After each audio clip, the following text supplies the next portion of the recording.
Information about predicted sea states is kind of readily available on sort of inshore water broadcasts and on TV weather forecasts and things, but I don't think many people are familiar with what the descriptions mean. So calm, smooth, slight, moderate and rough, etc.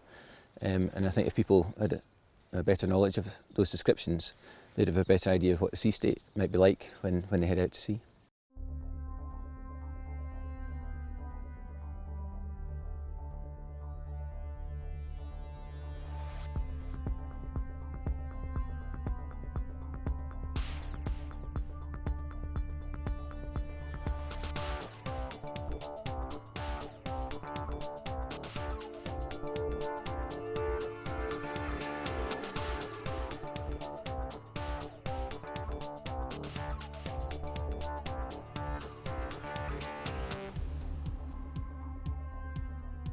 If you heard the description that the sea state's just slight, you might predict it fairly calm conditions. But that actually means up to 1 metre waves, which are quite significant for most paddlers.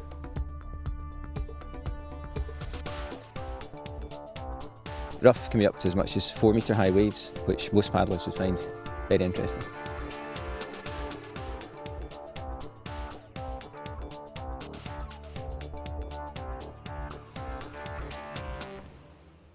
The BCU make reference to the sea states with regards their personal performance awards and their leadership awards. So I thought it would be useful if they had some kind of reference as to what that would be from a Sea Kayakers perspective.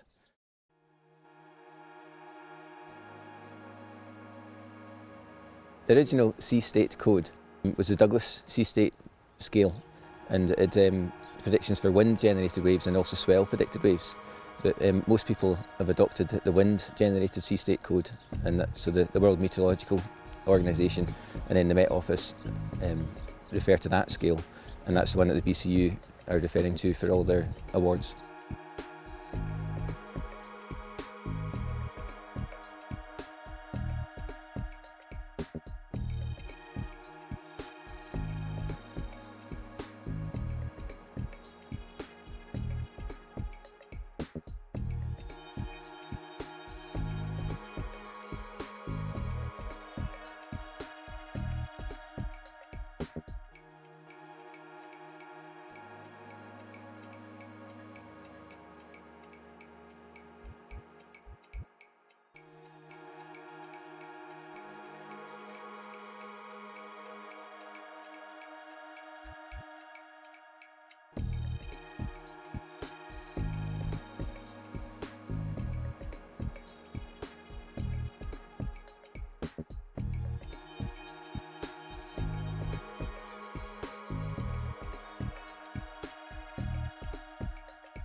When you're looking for information about sea states, most of the information available, like photographs, etc., are taken from a ship's bridge on huge vessels, oil tankers and navy vessels.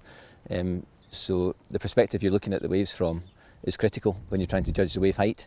So I thought it'd be useful to have some kind of footage available that people could refer to from a Sea Kayaker's perspective, and in particular eye level from their sea kayak.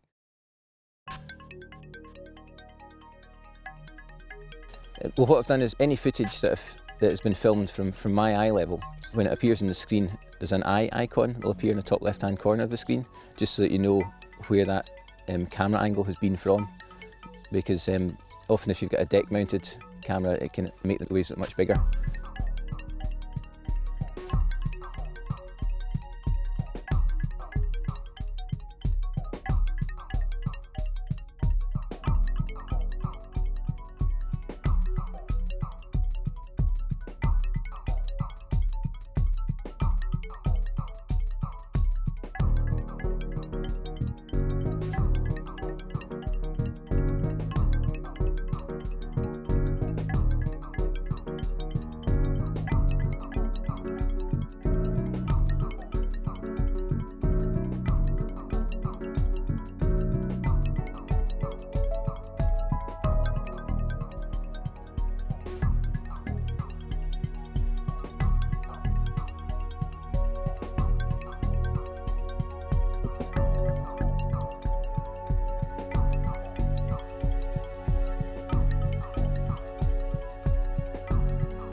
And I've developed a kind of rough guide for paddlers to measure wave height, sort of using their deck seam and with their armpit height, the paddle top height.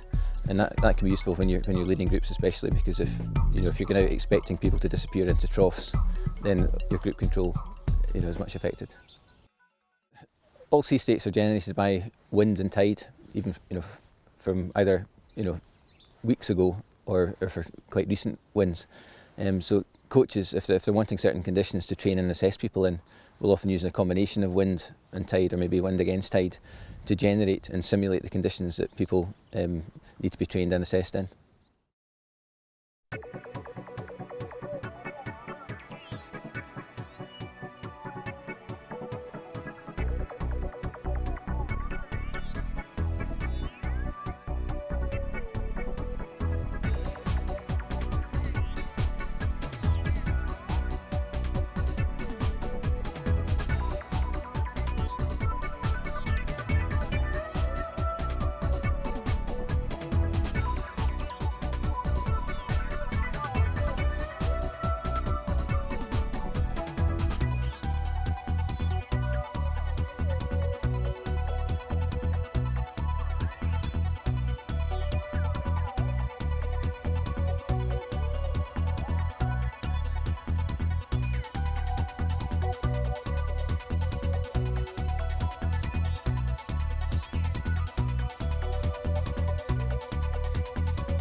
It just means that they've got a kind of reference tool, and it also means that coaches or paddlers, when they're describing and talking about conditions to each other, they'll have a more consistent scale.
I want to make it more widely available because a lot of the people that I've seen coming on 4-star trainings and assessments and even 5-star trainings and assessments aren't that familiar with the Sea State Code, and it's information that's easily available and they have access to, and it would help them make better plans and better decisions about what the conditions are going to be like on the water.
I mean, I'm keen just to get it out there and get it used. It doesn't feel like your little baby. You're not sort of like parting with something here. And a little bit, but I think, I mean, the whole idea behind it was to distribute information and hopefully increase just people's background knowledge about the sea.